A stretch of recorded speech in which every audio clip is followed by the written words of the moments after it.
Hello and welcome to our special coverage of the Russian invasion of Ukraine. I'm Millicent Walkath. First, the headlines.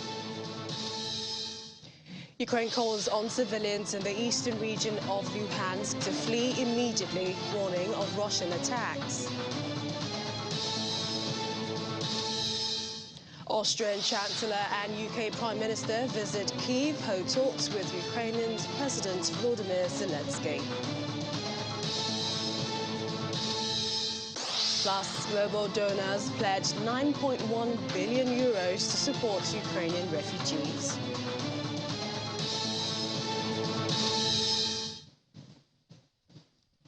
Welcome once again. As the Russian invasion enters week 7, Ukrainian officials are calling on civilians in the eastern region of Luhansk to flee immediately.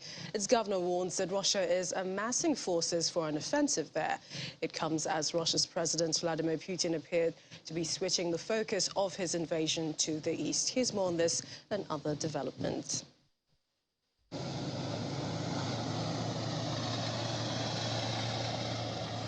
The military governor of the Luhansk region in eastern Ukraine says Russian forces are preparing for a massive breakthrough attempt in Donbass. Residents of some cities in the region have been urged to evacuate immediately in anticipation of what officials say may be heavy fighting.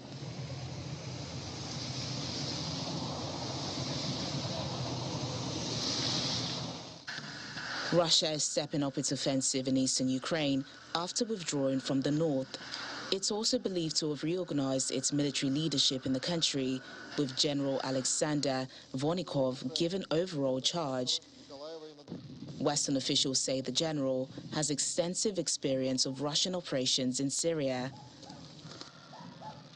Meanwhile, Ukrainian officials announced 10 humanitarian corridors to evacuate people from regions being besieged by Russian forces.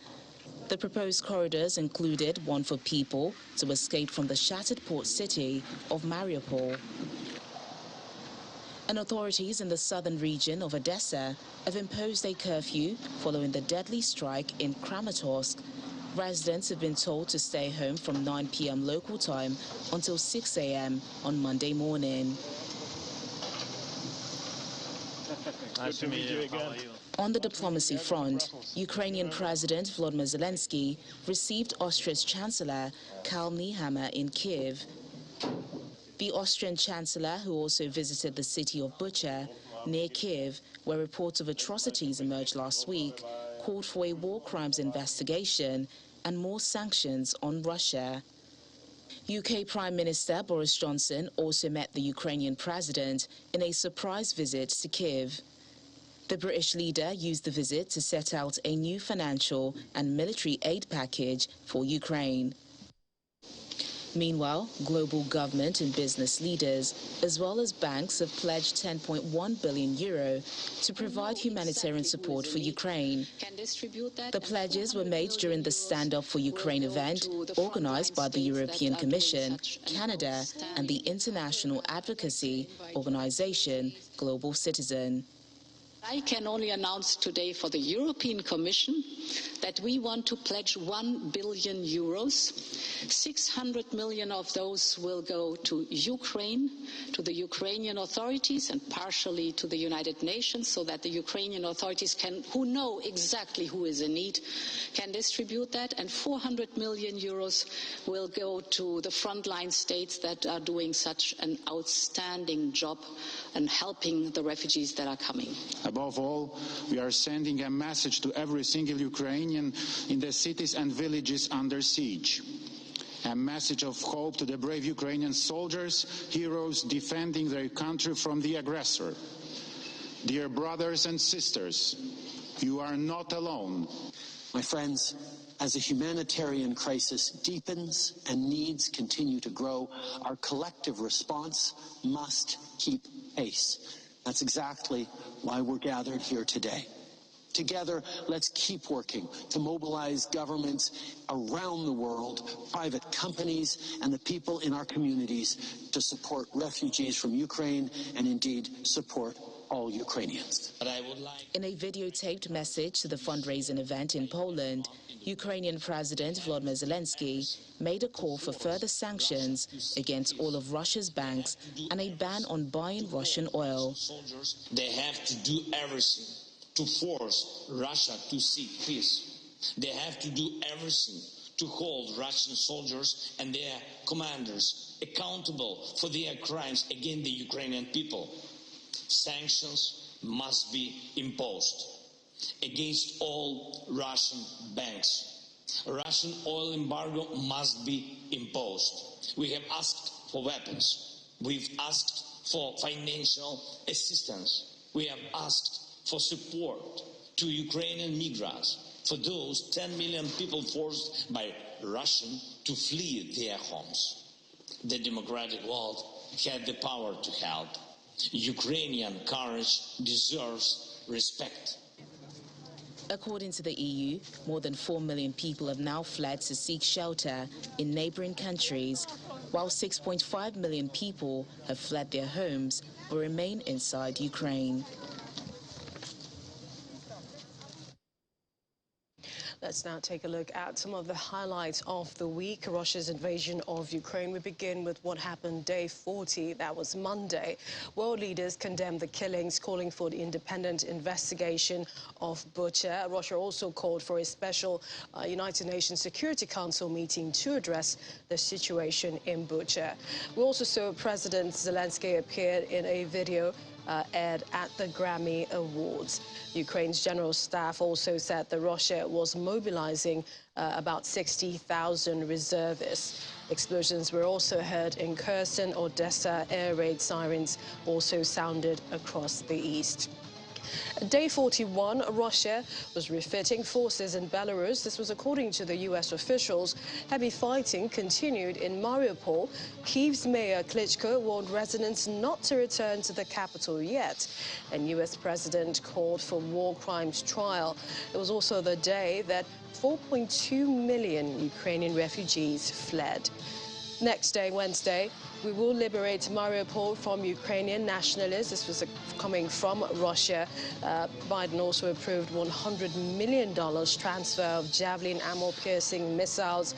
Authorities in Luhansk were urging residents to get out through 5 humanitarian corridors. Also, events happening on that day, British Foreign Secretary announced the freezing of $350 billion of Putin's war chest. And there, Putin retaliated, saying that Moscow would need to carefully monitor food exports to hostile nations. And President Zelensky urged the United Nations to act immediately or dissolve altogether. Day 43, we saw that fighting continued in Kharkiv, Donetsk and Luhansk. Ukraine's government told residents in the east to evacuate as well. Putin accuses Ukrainian authorities of being behind crude and cynical provocations. And of course, Hungarian Prime Minister urged Russian leader to declare immediate ceasefire in a phone call. And just yesterday, day 44, Russian forces shelling the east and south. This is from the British military intelligence. We heard that there were at least 160,000 civilians trapped in Mariupol. The World Health Organization confirmed that more than 100 attacks on health services in the country. And the United Nations General Assembly suspended Russia from the Human Rights Council. Just a brief summary of some of the highlights of this war in Ukraine. Well, Dr. Michael Ogo, a senior lecturer at the Department of Political Science and Public Administration, Babcock University, joins us for more now on the situation.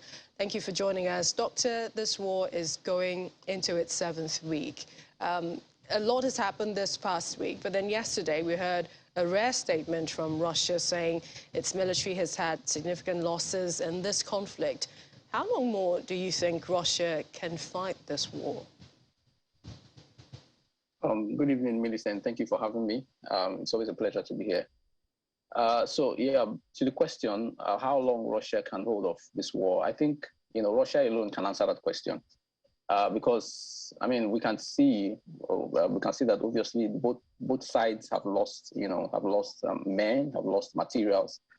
And it is obvious that the longer the war continues, the longer the war continues, the more likely it is for the parties to get weary in fighting. And so perhaps this is just one of the indications, that maybe Russia is beginning to see that, they are losing sides, and perhaps they are beginning to think in that direction of how do we go from here. So perhaps this is just one indication that, maybe we can begin to see or be hope that there will be an end to this conflict in the near future. But with regards to exactly how long, the war will last, only the parties involved can correctly say, correctly say that. So some analysts have said that Vladimir Putin sees this current conflict as a holy war, and the Russian ruler will settle for nothing less than the complete subjugation of Ukraine or the country's destruction. And this is according to some analysts. I know that we heard from the presidential spokesperson about 2 days ago, who said that he kept insisting that it's a special military operations. Yes, he said that they had suffered some losses, but then he said that, this will sort of continue when he was trying to explain what indeed, Russia was doing to Ukraine in that interview. But do you think that the president, Russia's president, has passed the point of no return in this conflict? The point of no return, I don't know where exactly that would be, but from the talks that have gone on, the peace talks, negotiations that have gone on so far between the two parties, it is obvious that there isn't any green light. There isn't any light at the end of the tunnel yet, because the parties are still adamant, even though, of course, the Ukrainian president has said that, they're going to back down on their bid to join the NATO, and they're going to do all of this. But we can still see that, it is obvious that there are still conditions, there are still terms that especially Russia wants Ukraine to accept, that Ukraine, is not willing to accept yet. So, and of course, Russia would not back down until, they have gotten Ukraine to the point where they want Ukraine to be, But, and Ukraine, doctor, on the other hand... So, sorry to cut in. Something Russia said was that it has sort of backed down, it's given...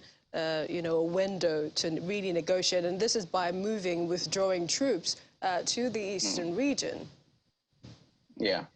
So we can see, even after the claim that troops have been withdrawn, we can see the level of escalation, the level of conflict that has continued even still after then. So these things are just ways that, like some have argued, Russia is using to buy time to regroup, and launch a more heavy attack. I don't think that Russia has withdrawn troops at any point. Of course, it's possible that they might be pretending to do that. But speaking facts, I don't think that Russia is backing down just yet, until perhaps they have gotten Ukraine to the point where they want Ukraine to be, which is subject to the Russian authorities. And Ukraine, on the other hand, too, being an independent state, is not also going to give in that easily. So the two parties have very risky positions in terms of the negotiations and the conditions that are tied to them. So I see that this war is going to continue for as long as possible, except until, of course, there's some serious level of compromise that is made by both parties involved before peace can actually prevail. That's my thought on that. And like you've mentioned, no one really knows, if what the future holds for negotiations or even peace talk. Exactly. A lot of focus this week was on the alleged killings, civilians in Bucha, Bodianka, of course, and also what's happening in Mariupol. Russia keeps denying responsibility, saying it was staged, saying that it's the satellite company in cahoots with the Pentagon, saying it was staged by the Ukraine government. What do you make of this? Yeah, so this Bucha killing, or this human rights war crimes allegation, has been quite an interesting, it has been an interesting turn in the event of things in this Russian invasion. And I think that as much as it is sad, it is sad that you see bodies. Like you see bodies like that lying on the streets. It is important that an investigation is done, because there's also the possibility of a military sabotage, which Ukraine is likely to stage as well. I mean, is capable of staging, just like Russia is claiming. So that possibility we cannot rule out completely. So in as much as, of course, we are against war crimes, we preach and hope that human rights are protected, that the rules of engagement are upheld while combat is going on. It's important that an independent investigation is conducted to ascertain what exactly happened in Bucha, and of course all these other areas to see exactly, if Russia is guilty. And of course, if Russia is guilty, then of course they should be held accountable for what they have done. So for that particular for that particular discovery, I am of the view that we cannot conclude until an investigation is done. And of course, we can see the Austrian Prime Minister, we can see the British Prime Minister, all who have visited Kyiv recently. Perhaps these individuals can help provide some level of information and insight, because we need to actually confirm what happened on the ground. I mean, what we can see are images, pictures, videos, but there needs to be an independent investigation that actually tells us, what exactly went on in those locations. But it also won't be surprising that Russia can throw that out as not being fair in terms of those who are conducting this investigation involving Russia and then Ukraine of these war crimes.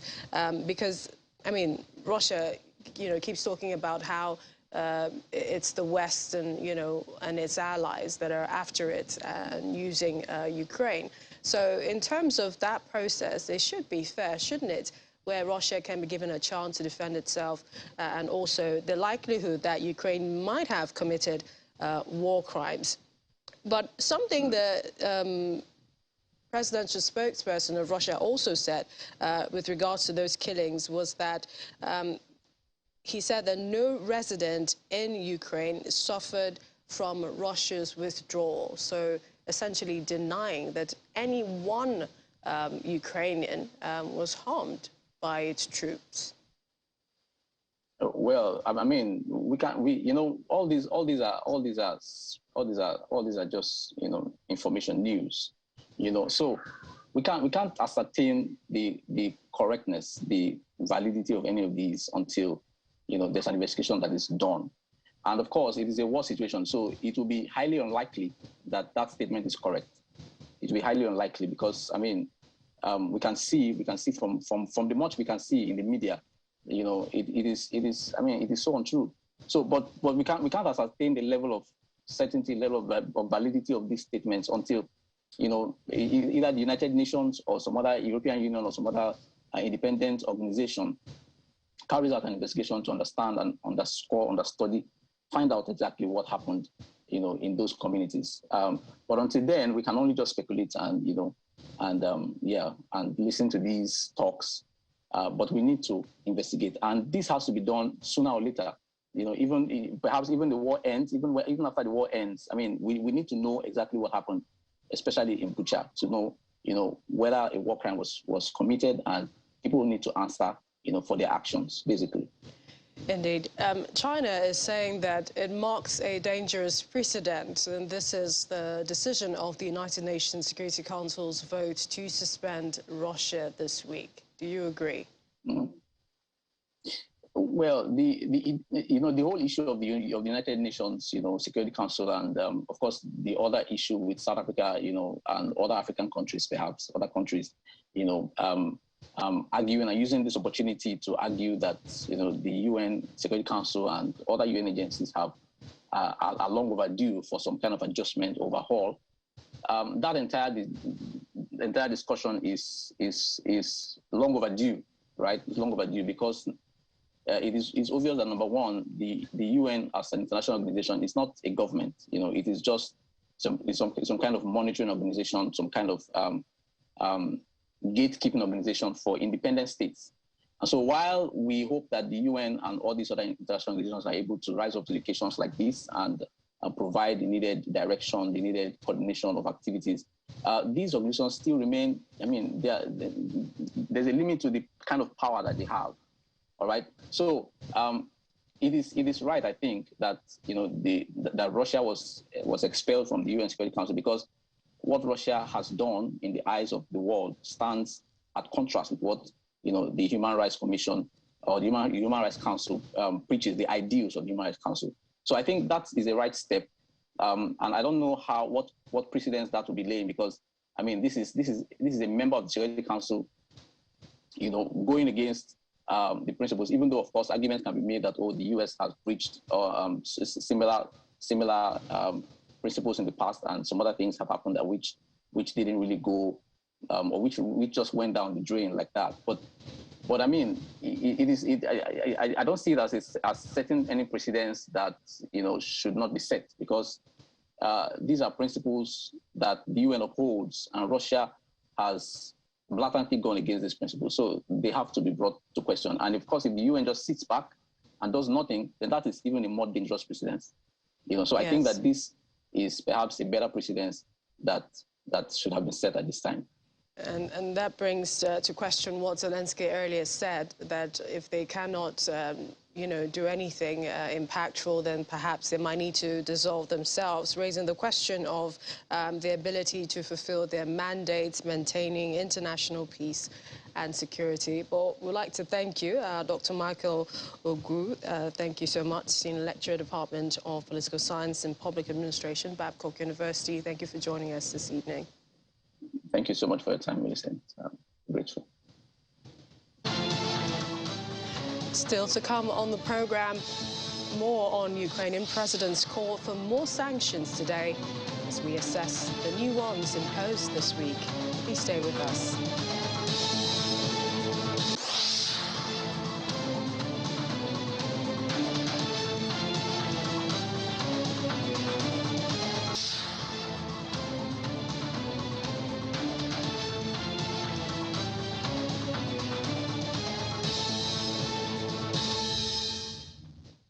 Welcome back. Thanks for staying with us. This week, the European Union announced the 5th round of sanctions approved by its 27 member states against Russia, including the decision to ban coal imports from Russia from August this year. Data shows that the current EU coal imports from Russia are worth €8 billion per year. The sanctions also include closing the ports of EU member states to Russian ships, except for the delivery of humanitarian supplies, food and energy materials. On Friday, while visiting Kyiv, the European Commission President Ursula von der Leyen pledged to offer Ukrainian President Volodymyr Zelensky a speedier start to Ukraine's bid to become a member of the European Union. She also underlined the sanctions put on Russia over its invasion of Ukraine, saying Russia will descend into economic decay. Maybe. I don't remember. Member states have already frozen 225 billion euros of private Russian assets in the European Union since the beginning of the war. So if you look at that, Russia will descend in economic, financial and technological decay, while Ukraine is marching towards a European future. This is what I see. We stand with you as you defend your country. And this is my second point. Indeed, Ukrainian people are holding up the torch of freedom. Ukraine belongs to the European family. We've heard your request loud and clear. And today we're here to give you a first positive answer. In this envelope, dear Volodymyr, there is an important step towards EU membership. The questionnaire that is in here is the basis for our discussion in the coming weeks.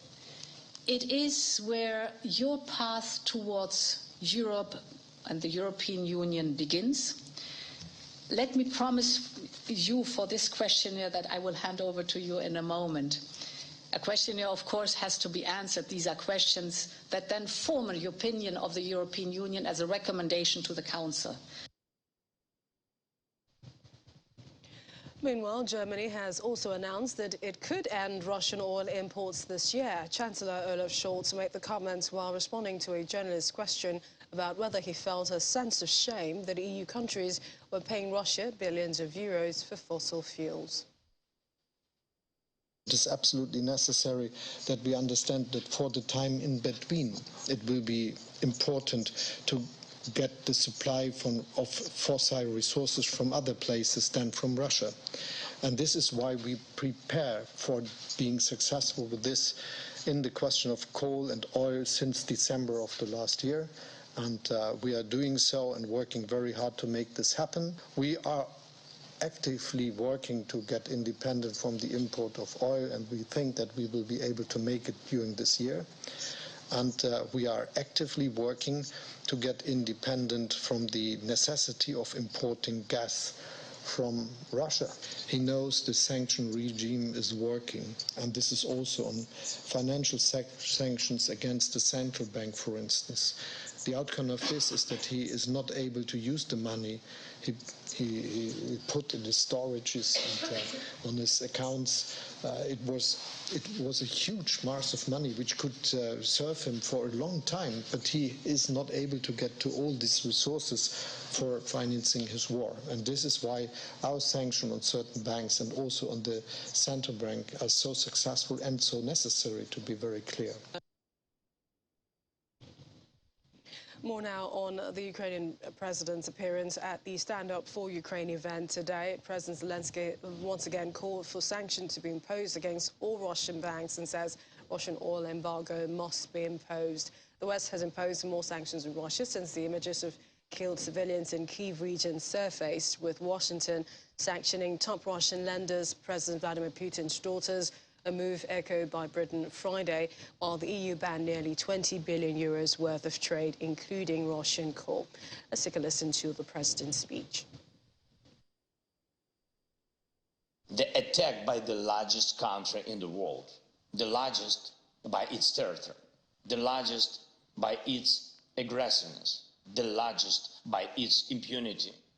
Russian leadership failed to account for one fact: the fact that it attacks the other largest country in the world, Ukraine, the largest by its courage. We're not afraid of massive missile strikes, Russian aircrafts, and never-ending tank columns. Ukrainian courage has inflicted heavy losses on the Russian army, which has already lost more of its soldiers than during the previous decades of regular wars. Ukrainian courage has already united the whole democratic world. Millions of people in different countries are witnessing our courage. Ukrainian President Volodymyr Zelensky. Paolo Adapo Thomas, an international financial analyst, joins us now on the program from the UK. Thanks for joining us. We heard earlier the EU Commission President saying sanctions aim to decay Russia's economy, and she talked about economic, financial, also technological. But still, the Ukrainian president is calling for more sanctions. How much of this can the Russian economy withstand? Well, the truth is, Russia is in for a lot of financial ruins. So, like I usually tell people, there are two ways to fight a war. You can go through physical military warfare, or you can go through financial warfare, which is the route the West have decided to take. Now, sanctions, in a way, as Vladimir Putin has said, it is an act of war because you are trying to cripple an economy. And this is a four-stage scenario in which this will affect the Russian economy. First, it's going through the currency, and you can see how the ruble reacted and depreciated when the first sanctions came in. Then also the economy will contract. So we're looking at 15% GDP contraction, next year 3%. So that's basically removing 15 years of economic gains that the Russian economy has made. So you're taking them back to 2004 or 2005. Now, the next stage is now how companies will try and avoid or averse legal and reputational risk by dealing with Russian countries, the Russian country on its own. That's why you've seen companies move away from Russia. A lot of companies are moving away. A lot of staff are moving away. Then you're seeing brain drain. And also, US and UK holding out onto technological exports to Russia. We'll see them not develop. So the idea is to turn them to, what will I call it, a pariah state. And that is where they're doing it. I'm also really worried about the Russians themselves, who are, well, you can say they're innocent bystanders standers in all of this, and what really happens to them, their pockets, their income, their lives and their livelihood with this war in Ukraine. But then the EU has agreed new sanctions against Russia, including a ban on Russia coal imports. Japan, a major importer, also joined in. But can Europe survive without Russia? And this is also without, feeling a sense of shame, seeing as, well, they're still paying Russia billions of, euros for fossil fuels. Well, in terms of coal, it's quite negligible. And when I mean negligible, we have to look at it from the bigger context. Now, the European Union pays $850 million per day for Russian oil and gas. For coal, they pay $20 million. So when I say it's negligible, you see that it's a small amount. So if you evaluate supply and demand, you get to see that the demand for Russian coal has reduced. And even before the war, or before Russia invaded Ukraine, EU has found a way to reduce their dependence on Russian coal. And this is because of climate change, because, coal is one of the fossil fuel that is really affecting the climate change. So Russia has already have been losing before the war. So currently, it's just to spark up and finish the exports, and that's why we're looking at it by mid-August. Most of the European countries will not be exporting or will not be importing coal from Russia. So Europe can survive because this demand, there's sufficient amount. It's a well-functioned commodity market. There's a lot of coal in different countries. We're looking at US, Colombia, and thereabout. Ukraine President Zelensky has also been clamoring, pressuring, the West for a ban on Russian oil and gas. Do you see this happening next? And do you see it happening real soon? Oh, yes. The European Parliament has agreed to and resolved that no fossil fuel, so oil, gas, and coal. So it's just about finding where they can fill these gaps. So like I said, with coal, you can fill the gaps from quantities from United States, South Africa, Colombia, Australia. Australia also supplies 1/3 of the coal that goes into Europe. With gas, you're looking at the UAE, you're looking at other countries, in fact, even possibly Nigeria, to try and fill in the gas in little quantities. And for oil, that is why the United States has tried to pally up with Venezuela and Iran to try and replace the. So it's finding a way to alienate Russia, although it will take time. It's quite strategic. You can't. Russia is a big player. It's #1 natural gas exporter in the world, top 3 oil exporters in the world. So to eliminate them from the whole financial system or the whole commodity system will take time, but they are well on the path of doing it. Do you think this will guarantee an end to the war? All of these sanctions, over 8,000, Russia is now the highest sanctioned country in the whole world. Well, if we're looking at it historically, I'm sorry to disappoint you, but sanctions have never ended military assault or a regime change. If we look at Venezuela, they've been sanctioned a few years ago, but we still have Maduro, who's still the president of Venezuela. The same thing with Iran. And now they're still saying they're still going to build their nuclear weapons. So sanctions doesn't really change the mindset. And I feel Russia have calculated, what will I call it, the sanctions that were coming. They have prepared for it. The gloves are off. And that's why they might not, they don't seem to be perturbed, or they don't seem to even try and negotiate. And they're still going on with the whole offensive. So the truth is, historically, there's no way where sanctions have changed the direction of an aggressor. But it's a way of punishing them, which is working because, like I said, the popularity of the Russian citizens, of the Russian president, is going to diminish because you have put the citizens into financial jeopardy, and you have basically tried to depreciate and reduce the strength of the major currency, which is the ruble. So these are the things that will try and slow it down. So the idea is to reduce the financial war chest of Russia, but to stop the war, historically, there is no basis for that.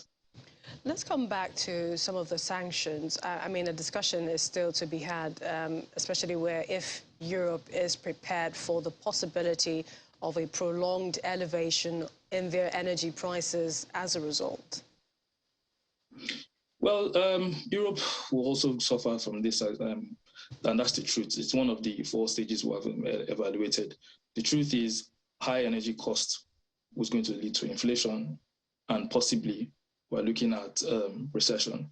So, because the truth is we're just coming back from the pandemic, and you can see how the European Central Bank has changed that tone or that tune in increasing interest rates, because they have to now effectively factor this war, and they're trying to avoid stagflation in the Eurozone. So European countries are, what do you call it, they are going to, they understand that their citizens will suffer a bit from increased commodity prices, because the truth is natural gas now is on the high, oil prices in triple digits. Before we see oil go back to sub $40, sub $50 now, it will take time, because you are dealing with a big player, and Russia is top 15, top 10 economies in the world. So to eliminate them from the whole commodity system will require everyone to take what I call the losses, including the European citizens. So it will elevate energy prices, and it will possibly lead to inflation and recession. But that's the price everyone is ready to pay to see that Ukraine survives this Russian assault. In this war in Ukraine, who do you think, where do you think the gains are being made, the countries that will be benefiting from this war? Oh, the countries will be benefiting are the countries that hold key commodities. Now, like I said, coal, South Africa is going to get some more money from coal. Colombia is already increasing their exports to 14 million tons. United States is increasing their exports to 9 million tons. Look at Poland, look at Czech Republic, look at Germany. These are domestic coal producers. So it's the countries that can fill up the gap. Venezuela, they thought the oil economy was gone, but now they are back. They have started making money, and they have started trying to get investment to ramp up production, because they have been assisted by the United States. So Venezuela's economy now is coming back to the foray. So the countries that hold the key commodities that Russia have monopolized are the countries that will gain from this whole war. Let's come to Russia's central bank. Yesterday, they cut key rates from 20 to 17%. How impactful is this move to Russia's economy in the current situation? Well, it's a bit contextual. And when I say contextual, is if you look at it from a bigger time frame, you understand that it hasn't reduced the financial stability risk that are in the Russian economy. So if I go back in time, in December 2021, 8.5% was the value of the interest rates, and increased to 9.5%. And when the war started, the Central Bank of Russia increased it to 20%. So bringing it down to 17% ignores the fact that it already increased from 8.5%. So they have looked at current data, and what data they're looking at? The consumer price growth rate, and says, okay, it has stabilized, and this is showing in the exchange rate dynamics. The truth is that the ruble has effectively wiped off all the losses it has made since the beginning of the war, which makes analysts question, are the sanctions working, or is the government really supporting and lending support to the Russian economy? Is it an artificial or synthetic rally, like I said earlier?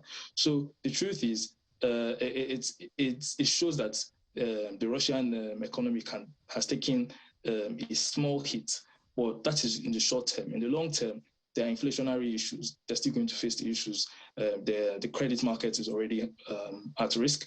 And also the banking system is at risk, because the banks cannot provide financial intermediary services for consumers, which has also long-term effects on the financial system in Russia. So the truth is, we need to wait for some time to look at and evaluate how long and how detrimental these sanctions will take on the Russian economy. We appreciate your time, Opoluwadapo Thomas, an international financial analyst joining us from the UK. Thanks for joining us today. Thank you. Meanwhile, the Director General of the Food and Agriculture Organization of the United Nations warns that the war in Ukraine will impact consumers worldwide as the resulting increases in the price of food, energy and fertilizers put the next global harvest at risk. In an address to member states convened to discuss the consequences of the war in Ukraine and global food security, Koo Dong-gyu emphasized the importance of keeping global supply chains functioning and highlighted FAO's work on the ground. The 169th session of FAO's Council was held as food prices posted a 12.6% rise from February, reaching a new all-time high in March, with cereals and vegetable oil prices surging, according to its latest food price index. Prices for staple foodstuffs such as wheat, vegetable oils, have been soaring of late, imposing extraordinary costs on the global consumers, particularly the poorest. The war in Ukraine has made matters even worse. With the energy prices rising in parallel with the food prices, the purchase power of the vulnerable consumers and the countries has further decreased. This additional burden comes at a time when the higher health spending and the cost of controlling the pandemic are already squeezing the budget of many governments and people. The Russia, Federation, and the Ukraine are important players in all three markets of the concern. Together, they account for nearly 30% of global wheat export and about 80% of global sunflower export. And the Russia Federation is the largest exporter of fertilizers. Supply disruptions in these two countries will be felt across the global agri-food systems. Above all, we must not shut down our global trade system, and export should not be restricted or taxed. Producing more and better in other countries and regions of the world is urgently needed. When we return, Ukrainians count the dead after weeks in a basement in the village of Yahidne. Please stay with us.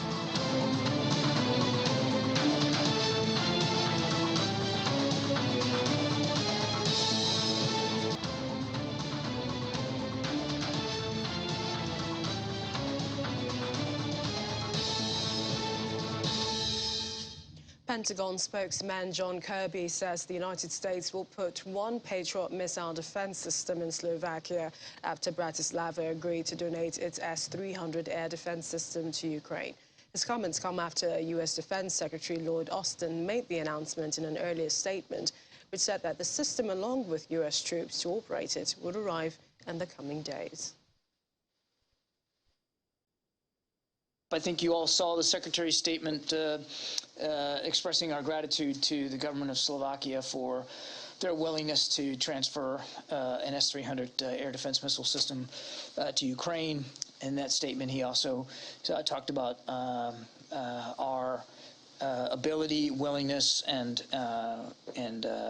upcoming provision of a temporary deployment of a Patriot system into Slovakia so that their air defense can be preserved. It's part and parcel of the larger effort that we've been doing now for quite some time to bolster NATO's eastern flank and improve our deterrence and defense capabilities there. This is a temporary deployment of a Patriot system while we continue to consult and talk to the Slovakian government about more longer-term solutions. I don't have those solutions to speak to today or what that might look like. I can't give you an exact time frame for how long this temporary deployment will occur. We'll be working this in real time and iteratively with the government of Slovakia, but we're grateful for their willingness to help out Ukraine with this critical need, particularly as the war in Ukraine now enters a new time frame here, a new phase, if you will, with a stronger focus by the Russians on the Donbass. Names of the dead are written on the walls of a school basement in the Ukrainian village of Yahidne, where residents say more than 300 people were trapped for weeks. Their accounts add to growing testimony of suffering in the towns around Kyiv during weeks of occupation by Russian forces. This is a school basement in Yahidne, a village north of Kyiv. On the peeling wall are names of the dead. Residents say more than 300 people were trapped for weeks here by Russian occupiers. Elena, a member of the village council, goes through the list. To the left of the door are scrawled the 7 names of people allegedly killed by Russian soldiers. To the right, 10 people who died because of the harsh conditions in the basement, she says. This old man, he died first. He was transported to the boiler room. He laid there for 2 days. And later, when there was no more gunfire, we were allowed to move him back to his home. A farming village of just 5 streets, Yehidne was a popular place for city folk from nearby Chernihiv to have a holiday cottage. It is now desolate.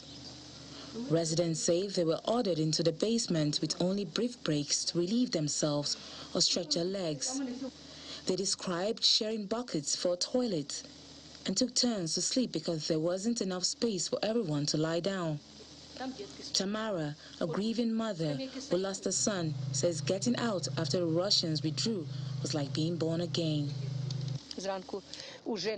It was very hard to breathe, especially in the room where I used to live, in the big one. There were no windows in there, so many people suffocated. It was very hard indeed. We were there from March the 5th to March the 30th.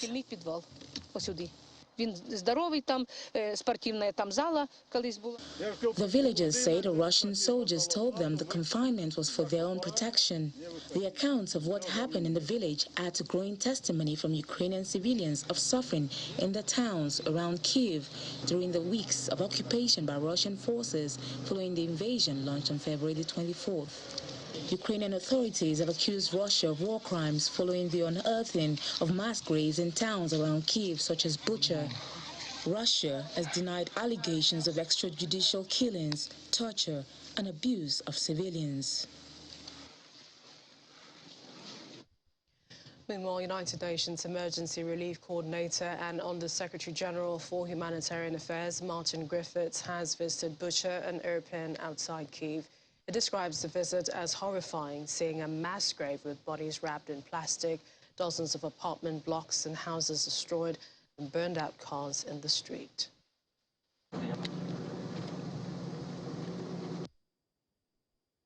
I think we had a terrible privilege going to those places because what we saw was terribly shocking. We saw an open grave in a churchyard where apparently there are 280 bodies which the local people had brought to that grave because they were left to lie in the street or to lie in the morgue. They hadn't been buried during the period of the fighting in that place. And so they were brought to this open grave. And now, as we were there, now they're being exhumed, they're being brought out of that grave, still not properly buried.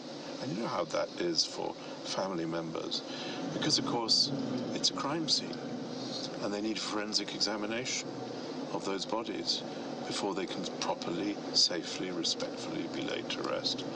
I think that is such a terrible indictment of the world that we're living in today, where that can happen anywhere. It's not about being in Europe or not being in Europe. That inhumanity is something which is intolerable.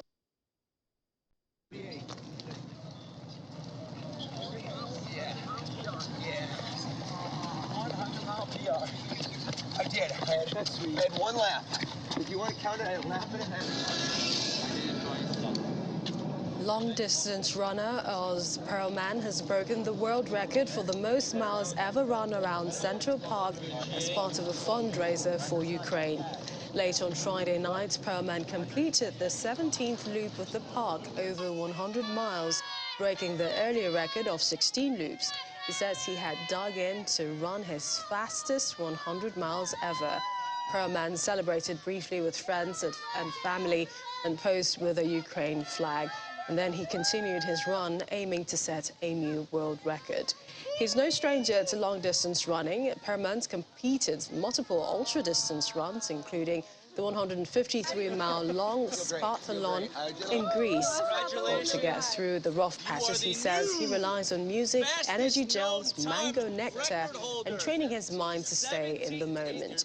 Previously, the fastest known time for the Central Park Loop Challenge was held by Robbie Ballinger. He completed 16 loops, nearly 100 miles in March 2021, in just over 18 hours.